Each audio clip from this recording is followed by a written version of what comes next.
Winners use drugs.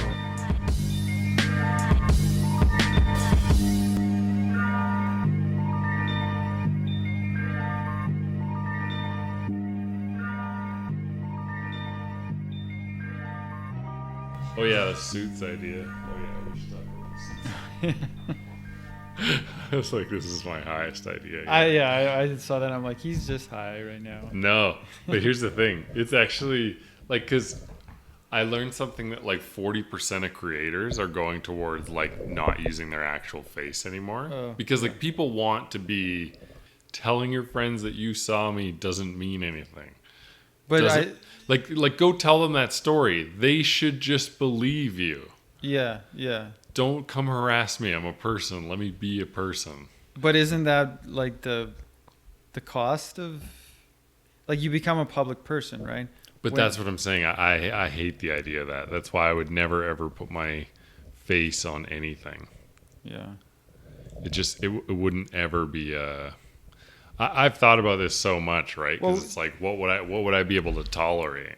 There are programs where you can have an avatar that kind of tracks your face and Yeah. talks. I would be okay with that, more so than floating suits. I don't. Here's the thing: floating suits is genius. Well, okay, I'll say this: if I don't have to wear a suit, I'm in.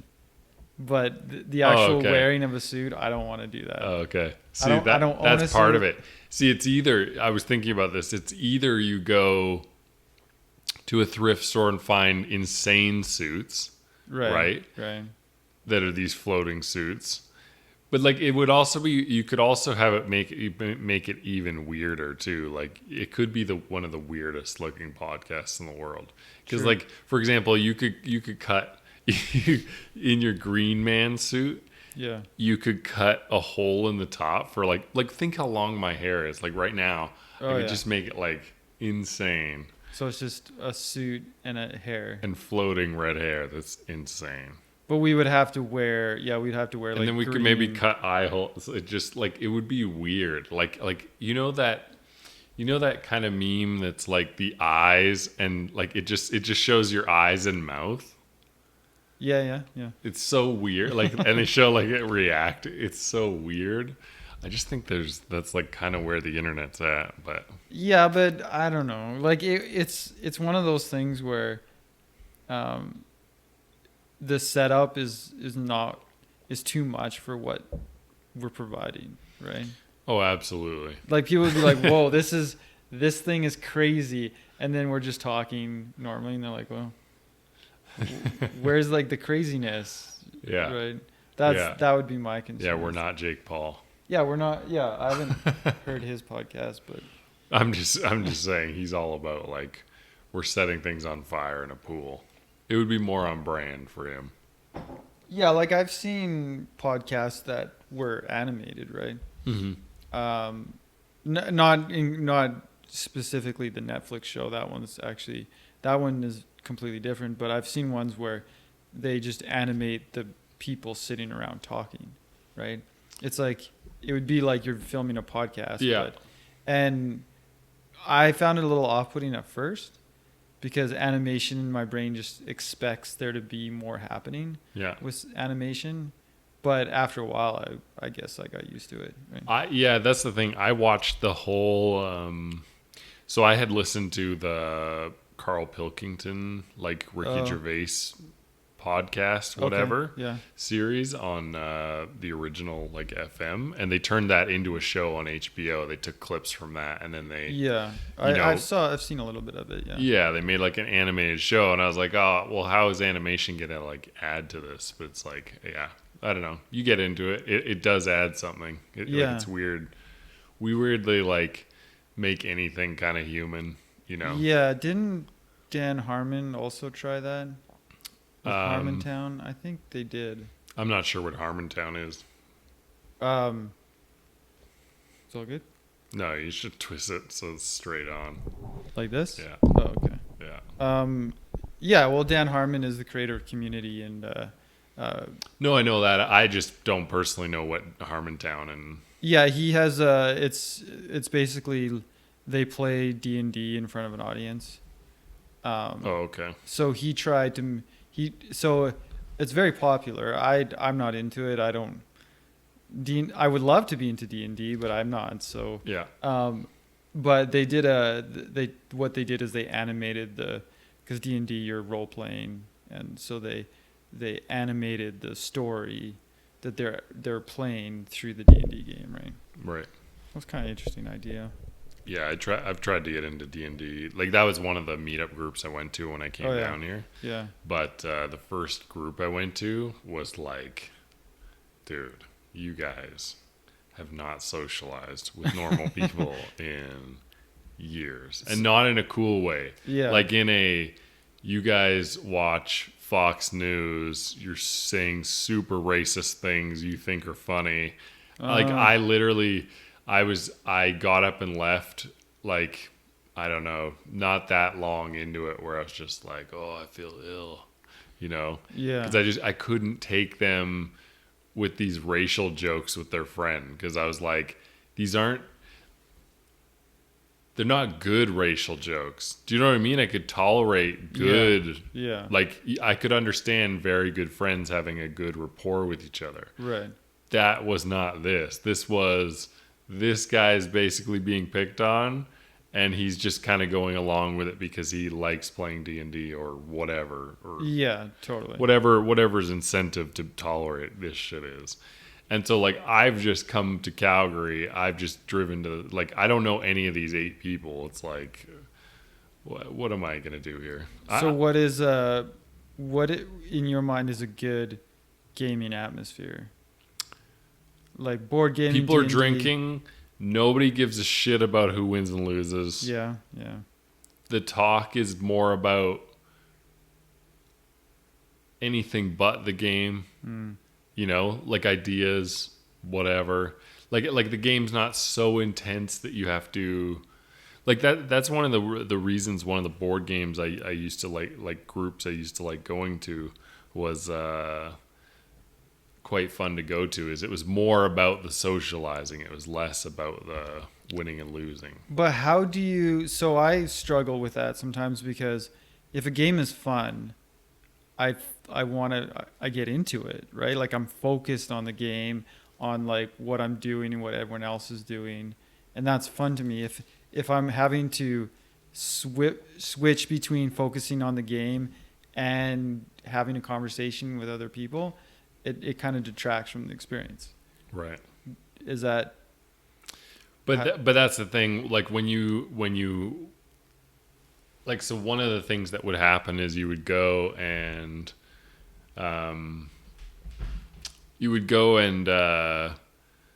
one of the first things they would say is they would have a speech about how this is not about winning tonight. It's about meeting new people. It's about engaging. It's about the friend. Like setting the directive before really does change. Because I'm like you normally. Like I'm like, I want to fucking win all the time. Like I'm going to destroy people, right? Like, yeah, and also like sidebar, drinking is like me taking steroids. Like I don't know what it is. I get way better at every game ever. I think it's because anxiety's taken away. It's just I have no anxiety and inhibition at a certain level, right? Like it's like yeah. So like it's a tough one, because I definitely have been in those circumstances where I go to a gaming group and these people are just way too serious about a game, and it just stops being fun for me, right? Yeah. Because they're just too intense about it. But at the same time, I want to engage with the game on a greater level than I could if I'm thinking about having a conversation with all these people and all of this stuff. So I don't really know where a good balance is.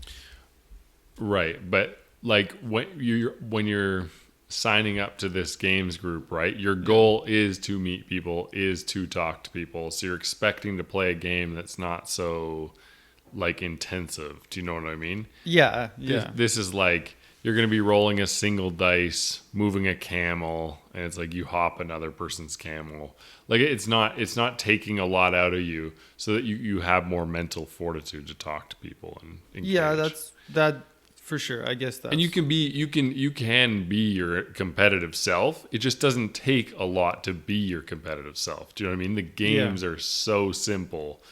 You're not like strategically, Okay.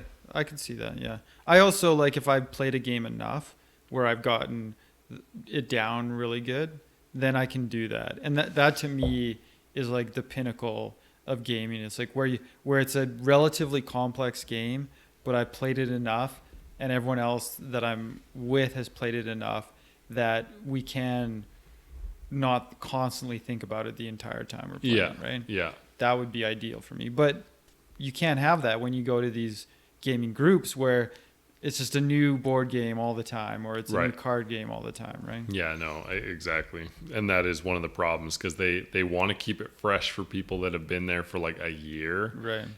but like, with the turnover rate, that is one of the things. Although, they ended up being like crazy scammers. So that was pretty, anyways, it was a whole. And then it's like the other thing, so particularly with Magic the Gathering, because I had a group of people where we would get together and play Magic the Gathering, and that game is kind of unique in the sense that you can keep it fresh without having to learn new rules, right?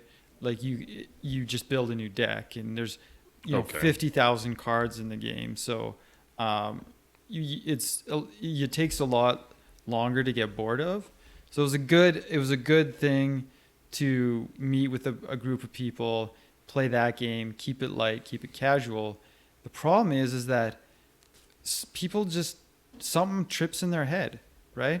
Like some people cannot stop, right? They just have to go. And Magic's the kind of game where if you spend $300-$400, you can build a deck that's just going to demolish everyone else, right? Right. And it's like I don't those, and then some people they can't resist the temptation to be that person who just goes in and then it's no fun anymore. Yeah. Yeah. I had the same issue with like BattleTech and stuff. Oh yeah. So like someone was like, I just beat you because I played 45 Fenris D's, and I was like, right, you can play 45 Fenris D's, but well, come on.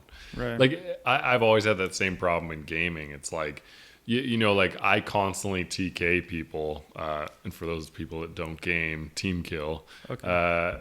The people that like sit in glitches in this game I played, Day of Infamy, where it's like they'll sit in a glitch and just shoot for hours killing these bot soldiers, and they can't be killed where they're sitting, right? And they find that enjoyable to cheat at a game. Like it's like, who are you? Like, what are you accomplishing here? Like, why not just accomplish these legit? Like, I hate getting achievements in a illegitimate way. Yeah. I remember reading an article a while back that put it so perfectly that it's always stuck in my mind. And they said there's two kinds of gamers. They're the kinds of gamers who wanted to learn a new skill.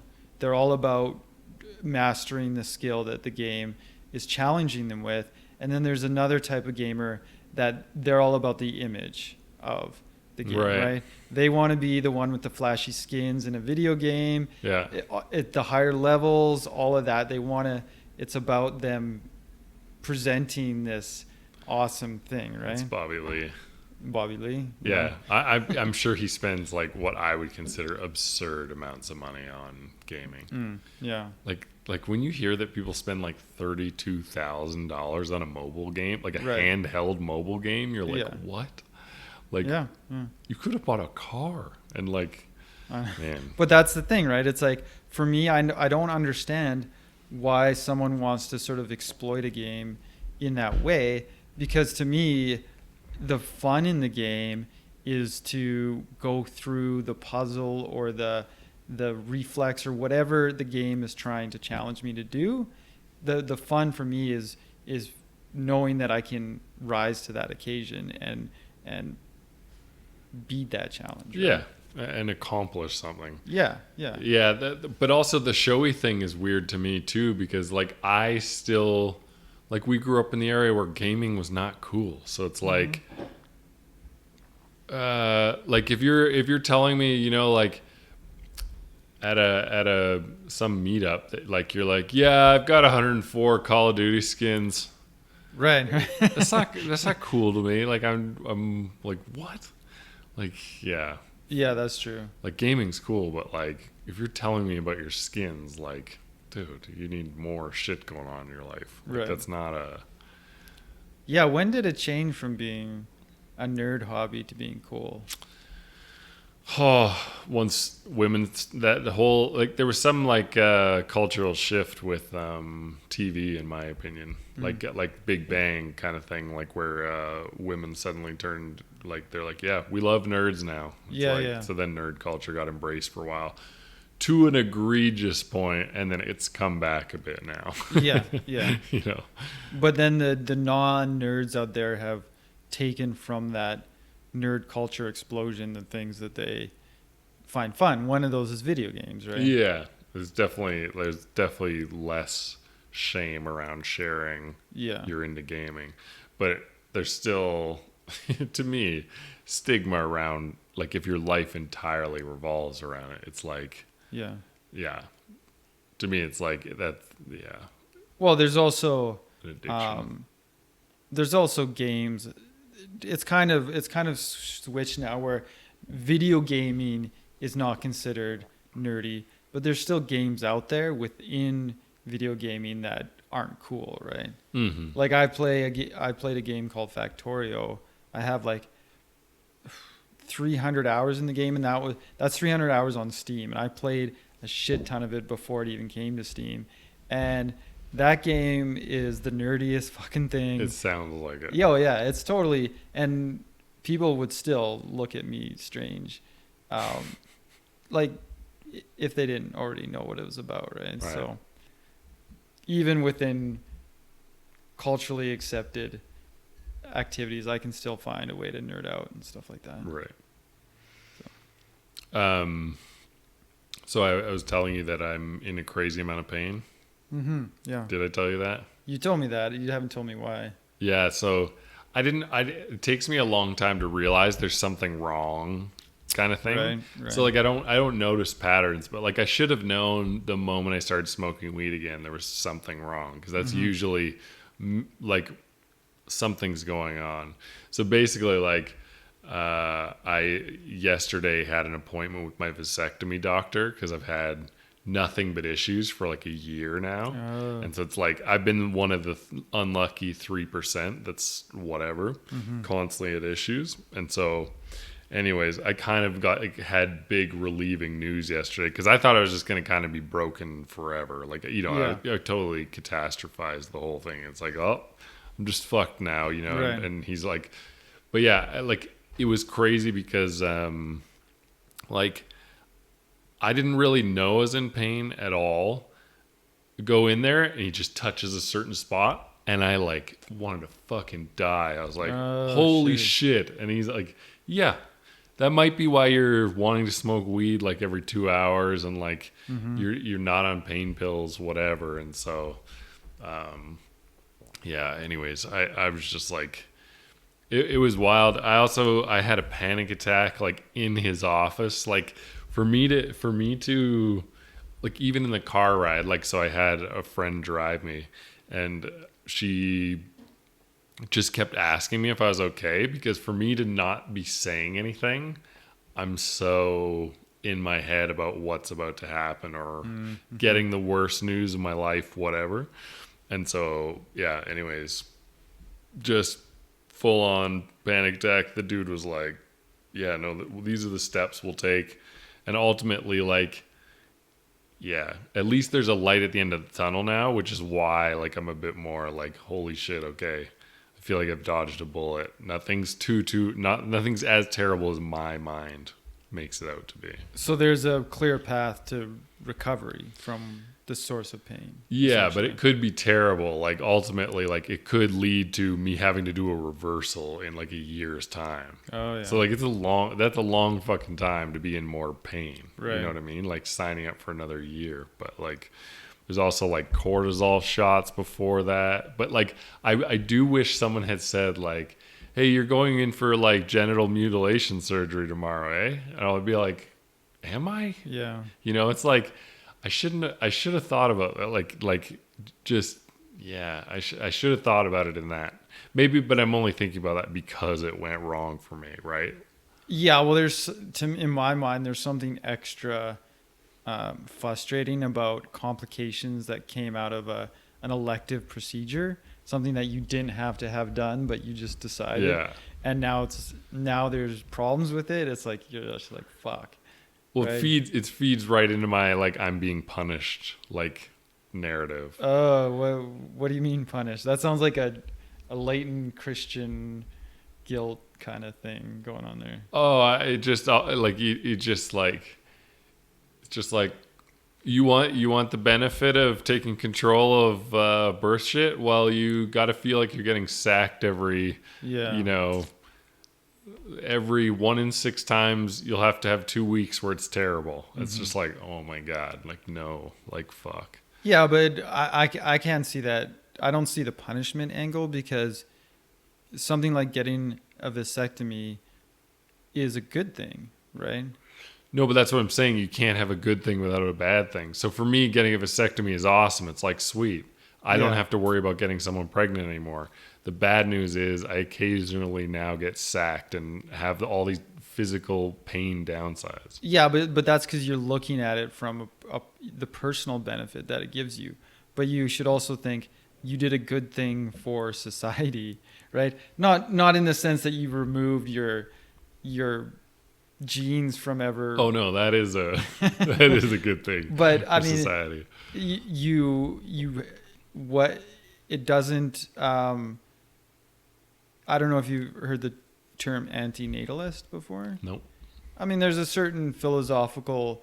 I think I can get what it is though. Yeah, they think that it's unethical to have children. Yeah. Right. It's like that guy that sued his parents. Yeah, like it's like their basic principle is that life has within it inherent suffering and tragedy.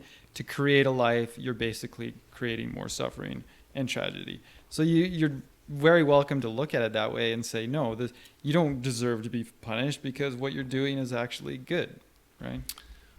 No, but like, it's not. It's just about like the way it's like the universe, my life universe. Yeah. Do you know what I mean? It's like it's just like, of course it didn't go smoothly. Do you know what I mean? Right. Like I can never think of all the times that it did go smoothly, but like all the things I worried were going to take ages, and they just, whoop. Yeah. They turned out to be solved immediately, right? But yeah. Anyways, that's been a big, revelation, because I honestly just didn't know I was in super pain, and so, and I also, but here's the great part of it. Okay, I have never gotten. I generally hate medical doctors. Okay, but like I've never gotten a more hilarious prescription. I think I could think of a few that were pretty good, but this one tops the lot. So he's like, I'm saying to him, I'm like, okay, am I supposed to be like, I know I should be, I said something about like I think I've been ruining it by getting off too much or whatever. Like, like, should I be letting this heal up? And he's like, no, actually opposite. He's like, you should just be going crazy. Okay. He's like, that would be better for you. And I was like, so doctor, let me get it straight. You're telling me to come more? And he's like, yes, absolutely. Right. Which is like, I never thought a professional would be telling me you're supposed to go watch more porn. It's like, okay, perfect. Well, that's the thing with believing that things that benefit you personally, you should feel guilty about, right? Mm-hmm. You're like, it's a good thing to do this thing. And now it's not only is it a good thing in the sense, well, I think in the broader sense, it's pretty neutral, but if it's actually helping you heal, right? Like that's, we'll see how it goes. The thing is, like, it's so painful that's why you stop doing it. So like Yeah. he's like, I get it. It's painful. So you stop doing it, but then it, you know, makes it worse. And then you should be doing it more. And it's a whole thing, right? Like you basically have to push through pain, which I'm not good at doing. Like I hate pain. Like Yeah. I don't do well with long-term pain stuff. Like short term, it's like, sure, break my arm, knee, whatever. It's like, okay, that kind of shit, you know, it's like here's your heal date. Yeah. This is like really scary, like long-term, like could fuck up my favorite thing in life, which is sex. So it's like, holy shit, if this all breaks down, like, because like there's nothing that would mentally satisfy me. Yeah. Yeah. Do you know what I mean? Like I feel like there's a lot of women that could have like their sexual organs destroyed, but still like have a sex life mentally or whatever. Yeah. I would for sure kill myself if stuff stopped working. there's no way I would torture myself the rest of my life, like having. Yeah, I've heard you mention that before. That once, like you've said before, that once you can no longer have sex, it's like you don't want to continue living. Instantly done. Yeah. Instantly done. In retrospect, it's kind of amazing that you actually went in for surgery where they're cutting into I know. this thing that is the source of meaning in your life. Yeah, well, that's the thing. But I was convinced to, because it was kind of like, I thought about it and I started to feel guilty about always having women get IUDs and stuff like that. And like, it seems painful, and like some go really poorly. Like I had one girl, it went really poorly for her. And so she super blamed me for whatever, which is, fair enough. But it's kind of like, it's just like, this is kind of the only option, because like condoms really don't fucking work for me. Yeah, like, they suck. I agree. They just instantly start hurting me. So it's like I would rather just not do it. Do you know what I mean? Like I'd be like, let's do other stuff. Like let's not, because it's gonna hurt too much. Like no, I agree. They suck. Yeah. Right? Well, that's the thing. What I would be teaching in schools is the way I would lower like teen pregnancy is talk, instead of trying to like do what's the Republican angle? Don't have sex until you're married, I think. Abstinence, yeah. Abstinence only. Yeah. So instead of having that abstinence only approach, you teach the benefits of fingering and 69ing and all this other shit, because it's like those aren't going to lead to pregnancies. It's like, guys, spend your teens getting great at this shit. Like it's all gonna matter, and like PIV is great, but it's like condoms are gonna ruin it for you anyway. Like wait till you're with someone that like matters. Yeah, but can you really expect teenage boys to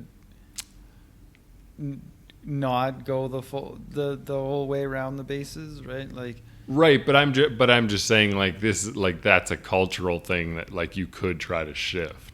Yeah, I'm not necessarily saying it would work, but I'm saying it's just like an idea towards not putting the PIV as the pinnacle, like it's. Yeah, like I'm not a fan of using condoms, but I do have to recognize that for people who aren't in a committed relationship, or someone that's young and isn't sure yet if the person they're with is going to be the person they're with forever, or they're somewhat promiscuous.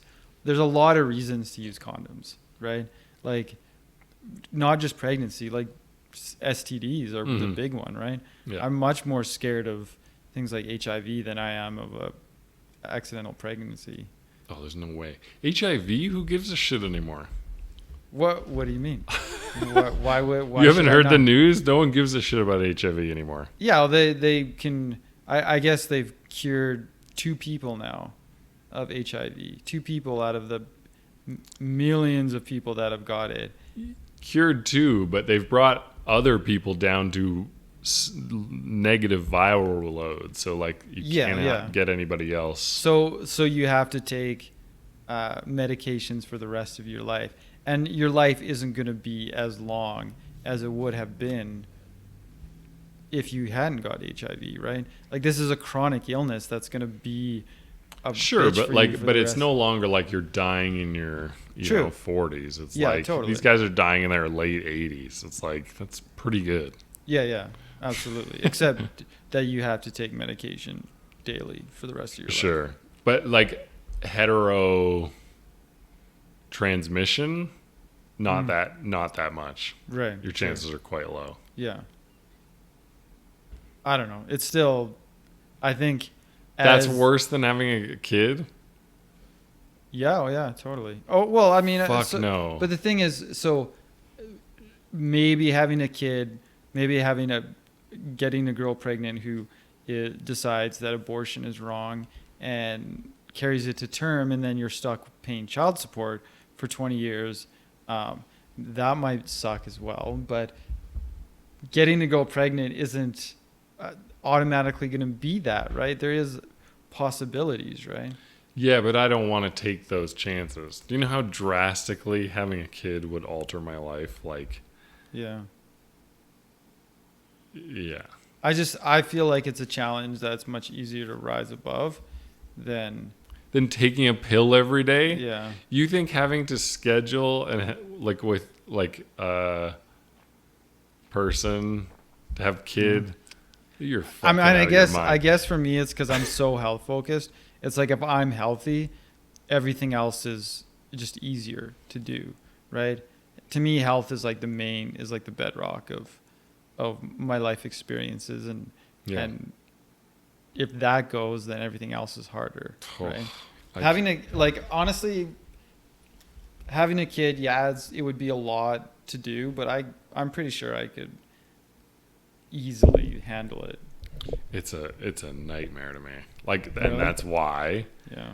Ultimately, I wish I could remember now the question I ultimately asked myself about the vasectomy, but I think it was something along those lines. Like, what is your nightmare scenario in life? It's like that one slips the goalie, girl decides to have it. Yeah. Like, I remember, I think partially it's because my first girlfriend, we just had this like eye-opening conversation. We accidentally stumbled on the point that she was like, "Oh, I would never get an abortion." I was like, "Oh, I'm never gonna fuck you then."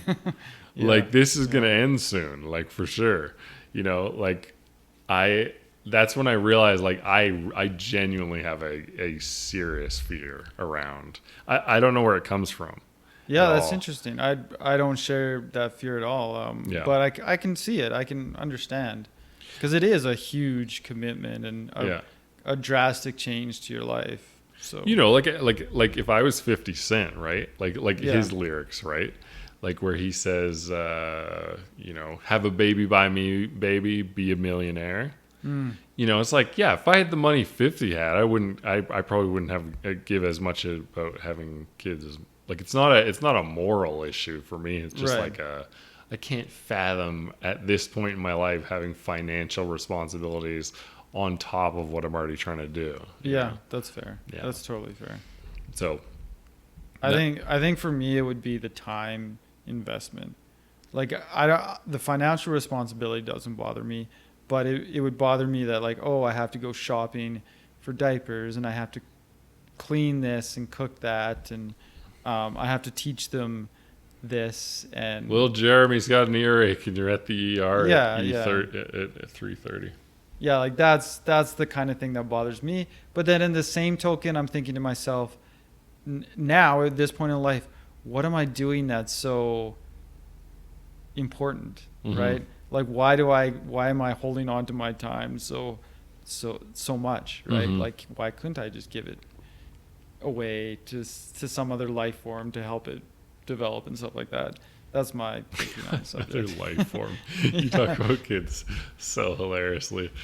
This is the furthering the species.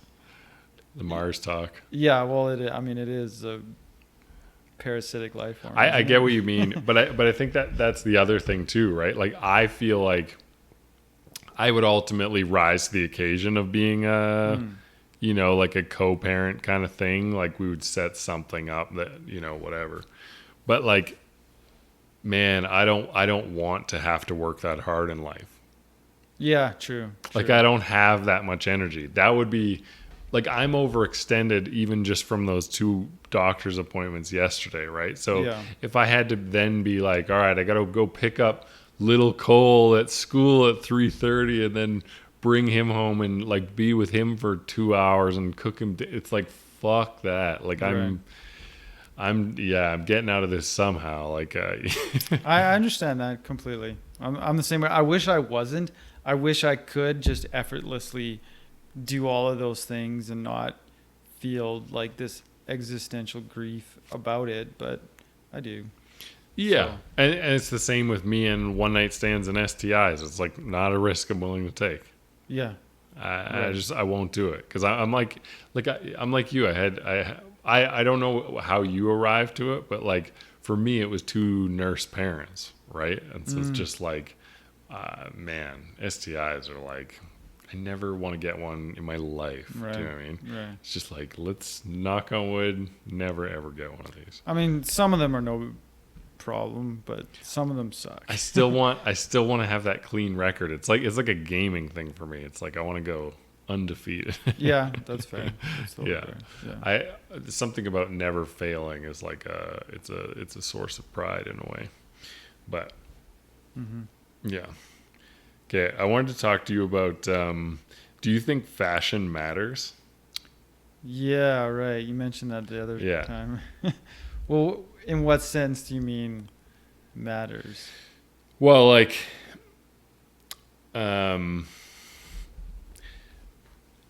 I feel like for myself, like I try to dress myself in a way that I think is going to project well to others, and I feel that controls a more positive outcome as a result. Right. Because we know people, rightly or wrongly, tend to treat people better if they're dressed well. Yeah. Like that's totally. or look good or whatever, right? And so like that's why I would say fashion does matter, is that you also communicate, you know, like if you're wearing like a face mask with like a skull, right? Yeah. It's communicating like, don't fuck with me, like I don't want you to talk to me, like don't, you know, green hair and like. Yeah. So there's, I guess the distinction there is there's fashion that's an expression of yourself in the sense of what you want to put forward, but then there's also fashion as a way to conform and be like everybody else, right? That's where I have the problem. Is like a lot of fashion is just is dictated to us by celebrities and people who have a higher status than us, right? And we're just trying to be more like, we're trying to emulate these our betters in this way, right? Like that's what fashion seems like to me a lot of the times, right? Okay. Like sure, if it's self-expression, if it's saying, yeah, this is the image I want to put forward, that's fine. But it's also, if the image you want to put forward is just to look like a celebrity. Yeah. I can't imagine wanting to like style my image based off one person though. It's more like they would teach you like these color combinations are good, and then like the reason fashion's fun is because like what fits well on my body might not fit well on your body. Probably not, right? Right, like, right. We'd have distinctly different shirts. or just the notion of being able to pull something off, right? Like you can pull off that look, I can't pull off that look, and I can pull off this look, but you can't. For right? sure, There's sure. That thing, yeah, totally. You might rock a sweater vest. I don't think I could do a sweater vest. Yeah, I could probably do a sweater vest. Because you kind of might come across as like more British or Scottish or intelligent. Like just bring a pipe. Nail it. Harvard grad type. Yeah, but the question is, where do I guess for me it's not fashion, it's trends that bother me within fashion, right? Like where do trends come from? Fast fashion, you mean? Well, not necessarily fast fashion. That's a tongue twister. I'm talking about like just fashion in general. Like you're not gonna wear a suit that looks like a suit that your father right? Fashion has changed since, he was your age, right? You might do it, but you would like edit the suit Yeah. to bring it in tighter to modern fashion, right? Right. And so the question is, where these movements within fashion, these trends, where do they come from? Mm-hmm. Why does it change? And where's the source of these changes? Yeah, right? yeah. I mean, now, like, it's crazy to see, like, even a place like what's happening on TikTok, for example. Like, people making their own clothes and stuff like that is really catching on. Like, people go to thrift stores, buy massive, like, Sesame Street drapes and make jeans out of them. Oh, yeah. Yeah. Like, stuff like that. And, like, so, like, I think that those kind of arenas dictate a lot of where fashion's coming from now. Like, I don't think it's necessarily as much as it used to be from Paris, whatever. Maybe not. And that to me would be a positive change, right? If fashion was more democratized in that way. But it has for a long time been coming from people who perceive to be at a higher status. Like it's have you heard the term cargo cult before? No. So apparently in World War II, there's all these islands in the Pacific that there's these Aboriginal people that live on them, and what happened in World War II is the U.S. would come and they'd set up a base on one of these islands, and that would be a boon for the island. The island would suddenly have access to all these different consumer goods that they didn't before, right? And so what happened is when they left, in some cases, the culture on that island would build like landing strips for planes as a way, because they didn't understand why these people had come and given them all this stuff suddenly are gone, right? Yeah. And so they thought, oh, if we build a landing strip, then maybe the planes will come back and give us this stuff, right? Yeah. And I feel like that psychology happens a lot in fashion, where it's like, oh, this person is super successful, everybody likes them, they dress this way, if I also dress this way, I'm going to have that success and everyone's going to like me as well, right? You think most people with in fashion, like into fashion, look with that mindset, you think? I think that it's just part of human psychology. It's something we all do, and that we don't realize that we're doing it. Okay. I don't really, because again, like I don't ever see like one person and think, oh, I want to look like that person. Do you know what I mean? Yeah. I think I see the shirt on a person that has a body type like me, and it's like, oh, that would work well with something I have. Right. And you think that's what you're doing, but maybe what you're really doing is you're looking at people that have the life that you want and saying, oh, that shirt would look really good on me. But you think it's purely about the body type, but in actuality, you're trying to emulate the lifestyle. See, and my counterpoint to that would be going to a bar. It happens at bars. Yeah. Right. I don't know anything about their lives. True. That's a good point. Yeah. So like, I'm making a bunch of assumptions about the guy at a bar. Like, if that was the motivation. Do you know what I mean? Yeah, but I think that in those circumstances, like you're seeing a shirt or pants or whatever that you think looks good, right? You're like, oh, that person has a similar body type to me, and that shirt looks really cool, right? But what is happening in your mind when you look at that shirt and it looks cool is it's putting together all of these different signals that you have collected through your day-to-day, and it's saying, yes, this fits within that whole system that my brain has created that says this is the right thing to wear at this point in time, right? Right. You're thinking more like I see the guy as like, oh, I want to be that guy in some way. Or you thought that about a similar looking shirt at some point, and now your brain is picking up on that signal that it got previously, and you're saying, oh, this fits within that general signal that has been brought to me by all of these people of a higher status than me, right? I don't get the higher status. Well, thing. think about advertising, right? Like, I guess no. Okay, I should say there's a higher status even in so like if I'm looking at the person, you're right. If I don't think the person is like worthy of respect for whatever I deem right. To be worthy of respect, which is generally looks or a person's crazy good fashion or something, or perceived wealth, like all that shit unfortunately is what I care about, right? Yeah.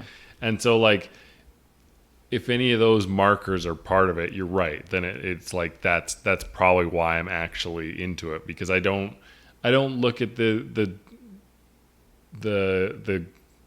college student that's like rocking the whatever and like has a terrible haircut and whatever, like it's like no, because I don't envy that in any way. Like I don't feel like I can learn anything from that. Exactly. That's why I think when you look at fashion trends, the difference between men's fashion trends and women's fashion trends, it's like men's fashion moves slower because we're actually looking at, in a lot of cases, we're looking at people that are older than us and we're admiring them. And so we're getting our fashion cues from them. Whereas for women, their fashion comes from like women that are in their early 20s, right? Because that's when society puts women on the highest pedestal that they'll ever be on, is when they're in their early 20s. And so that's why their fashion moves faster, because their signals are coming from younger people, right? Right. I never thought about that we look to older as that's absolutely true. Yeah, and I mean, I guess like it's a function of our society and it's a function of how humans operate. I don't think it's going to change ever. It just kind of bothers me, right? Like I don't want to be that person. I am to some degree, but I don't want to like champion it, right? I don't see. I don't know. It doesn't bother me because I don't see anything that's like a biological instinct being a problem. Oh yeah. Okay. You know what I mean? Yeah. Like I don't like the fast fashion industry at all, right? Like there's things that I can still hate within it, but it's I don't mind people admiring people for having good fashion or and I definitely want a place for self-expression, right? I think that's when fashion is at its best, is when you're able, because it's nice to be able to control how other people look at you, right? To say, at this point in time, this is what I want to put forward, and have everyone actually accept that image of you and all of that, right? Like there's a guy on TikTok that I follow that's like a fashion guy, and he's like, here's how you rock fedoras or something like that, and he's he was trying on these different fedoras, and my comment was like, how to get beat up where I live within days. It's just like you also have to move to a place where people appreciate fashion. Do you know what I mean? Like fashion is like I mean, let's face it follows the gaze. Like it's the same where the cities are that like are, crazy pro-gay, are typically also fashion capitals. Yeah, well, it's about that. We talk about cities who have a lot of culture, right? Yeah. Versus cities that don't. I personally think we live in a city that doesn't have a lot of culture. Maybe that's changing to some degree, but fucking devoid of it. But anyways. Yeah. But yeah, you're right. It is like if I lived in like Portland or something, right? I probably would dress much more different than I do right now. I'd probably be more experimental with how I dress. Yeah, for sure. Well, that's the thing. Like even now, like even the way I dress, like the amount of those like stereotypical, let's not get it. Let's not get into this. All Let's cut this part. This will identify way too much about where we live and whatnot. Oh yeah. This is more of a personal take two. I actually had a more of a thought on that, but I've what? lost it on fashion, but I've lost it now. Was it about fast fashion? No, it's whatever. Don't worry about it. It's a throwaway thought. Come back to you. Yeah.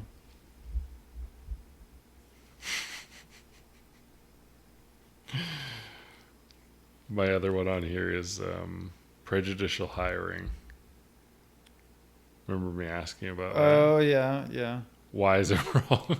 Why is it wrong?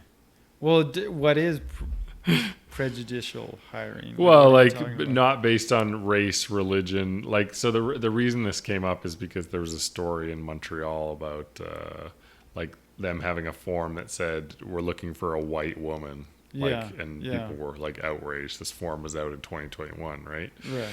But it's kind of it got me thinking I wouldn't want to work there if I wasn't the this is probably going to expose my privilege here for sure. But so that I think in certain circumstances, the one, for example, that would be the most obvious is casting calls, right?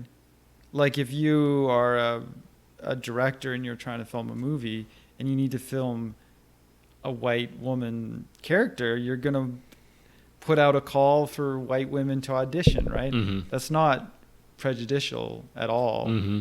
But if you're in a job that your skin color has no bearing on your ability to do the job, then yeah, it's bullshit, I think. But if you think ultimately, look, I get how this is going to make me sound, but and again, I think it will expose my privilege. So by all means, let's have that conversation. But yeah, I just think there's something for example, if I was trying to get a job at a barber shop. I'm trying to get a shop at a black barber shop, right? Right. Do you not think that's going to kill their business and culture to have me there? I mean, that's a good point. Yeah. You don't think they're going to turn me down for being a white dude, right? So anyways, it's kind of I understand, so to me, it's I understand. It's I would kill your business. No one would want to come in there and get a haircut from a white guy and also sit and chat in front of a white dude. Right. Maybe that's just a guess on my part, but I'm going to say most barber shops wouldn't be cool and progressive wanting a white dude there. There's never many scenes where everyone's let's get another white dude in here. Well, how do you feel about a circumstance where you go to get a job that you're completely qualified for, and the person's yeah, you're totally qualified, you'd do great in this job, but you're just not the right culture fit for our company. Are you cool with that? And you're just okay, see you later. Yeah, I might ask ask for more specificity, but yeah. I don't want to join, so if they're what do you like to do on weekends? And I'm sit at home and game. And they're oh, okay, we kind of have a corporate racquetball on Saturday. Yeah. I don't want to work at corporate Saturday. It's right. Fuck that. I'm glad they didn't hire me. I'm glad they had the prejudice against my lazy ass. Yeah, I mean, it's hard to argue with that, I guess, right? Because, yeah, it's a good point, right? Culture fit could matter in a lot of circumstances. And let's just imagine a hypothetical situation where this company is all run by white supremacists, right? A black person would not want to work there, right? Because these people are all racist, mm-hmm. right? So, but then at the same token, it's I think we put forward this idea that we shouldn't be racist, right? That shouldn't matter. Even in the circumstance of the black barbershop, mm-hmm. those people should be okay with someone who's white cutting their hair, right? I don't think they should have to. Yeah, I mean, Because that's the thing. To me, so a lot of people really want to blend cultures, really want to make everyone the same and homogenous and blah, blah, yeah, blah. I like that there's places black people don't want me to go to.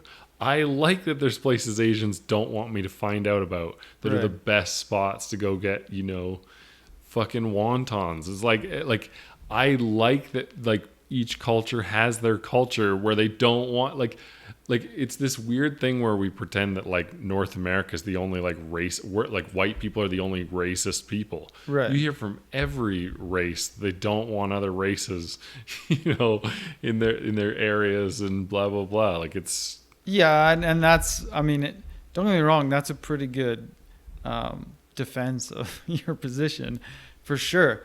I guess for me, I'm not good with that kind of nuance in these things, right? Like if we have this sort of cultural value that skin color shouldn't matter in how we judge other people, I can't handle those exceptions, right? I can't say, oh well, in this certain circumstance, it's okay for this black barbershop to want to keep things within their community.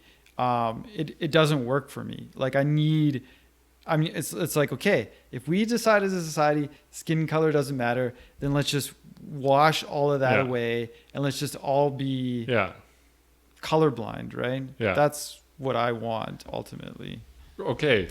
So you say that, but let's say your life went a bit differently. Okay. Right. Let's say, hypothetically, these are my favorite things to do.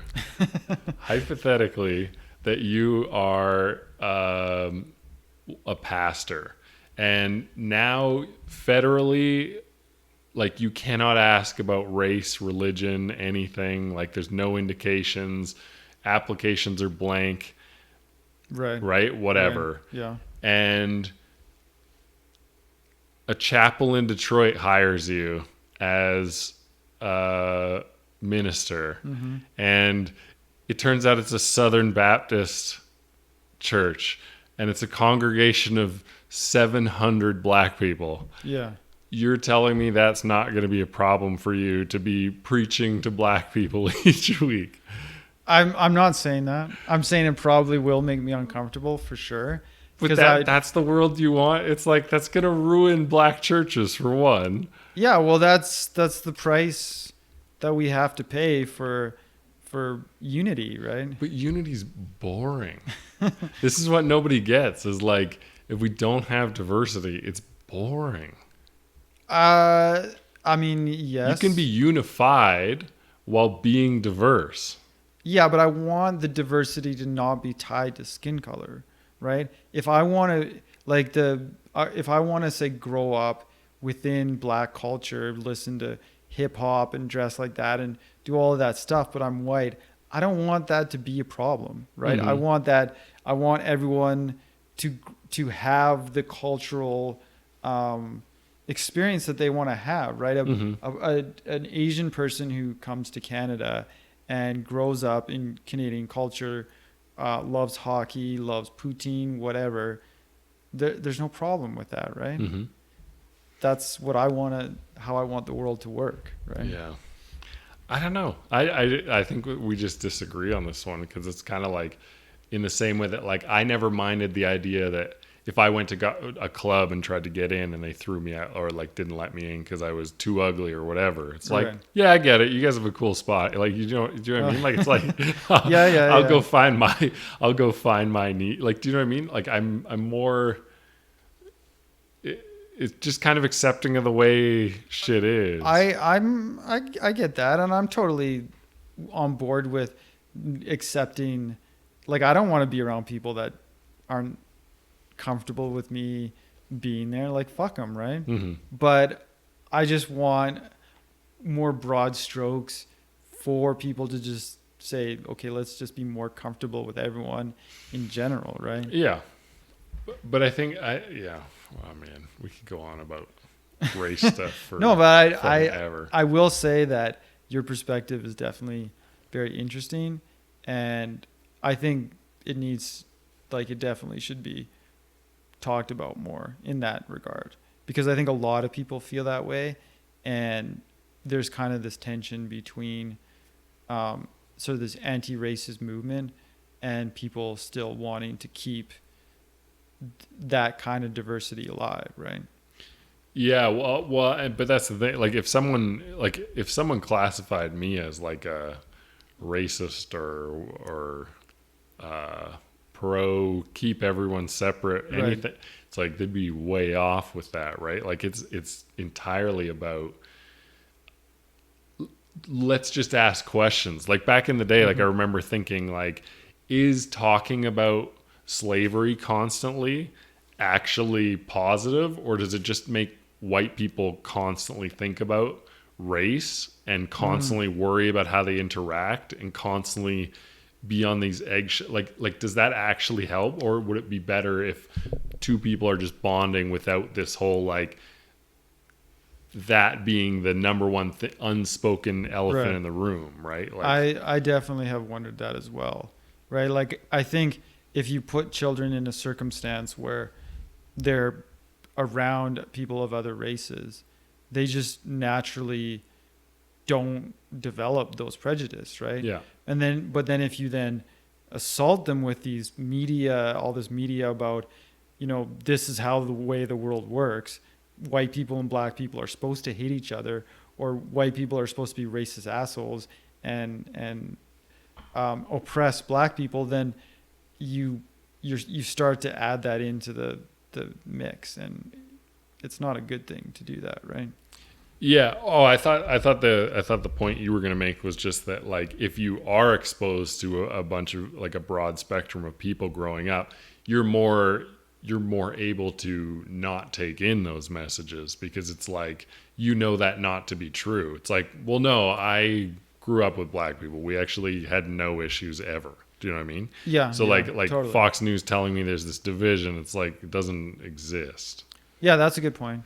I definitely think that's the case, but I mean, maybe that isn't how it works. Like, maybe it is the case that you can grow up in a certain circumstance and you think this is how the world works, and then you're exposed to sort of the wider cultural narratives, and you're like, okay, well, this has got to be true somewhere, right?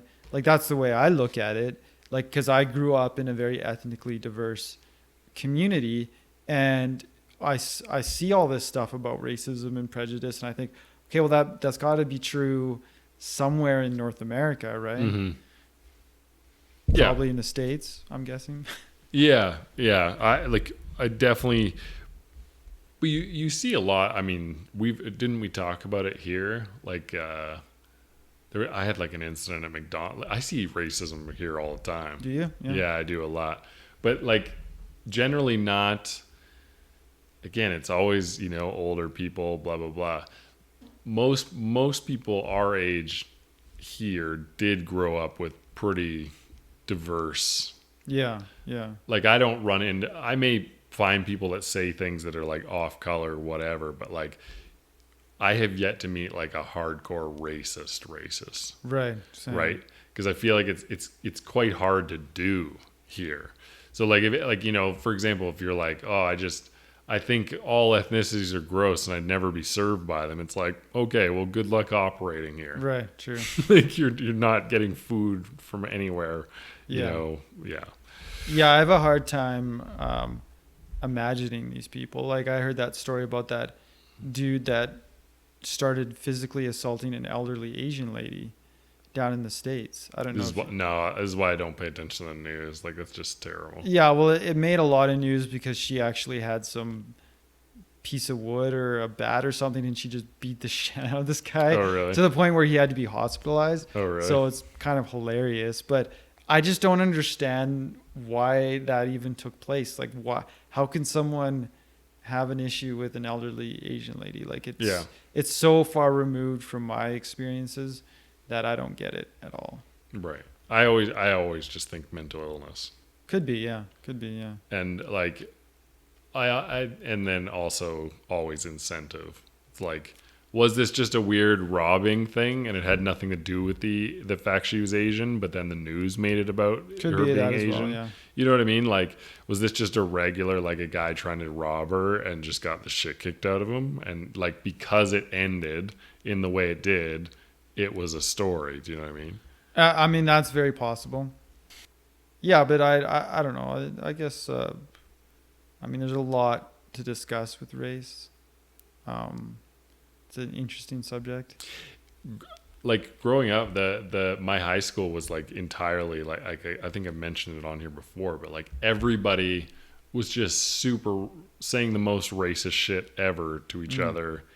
That was the time to make really inappropriate jokes with everybody and blah, blah, blah, and like get it out of your system, whatever. Right. And then you grow up and you learn you can't say that shit anymore. Do you know what I mean? Like, yeah. And it's kind of like, I think the problem is a lot of people don't have that experience, right? You go to an all white school, you never get the opportunity during those like young years when you're trying to figure out boundaries, whatever, and all this shit.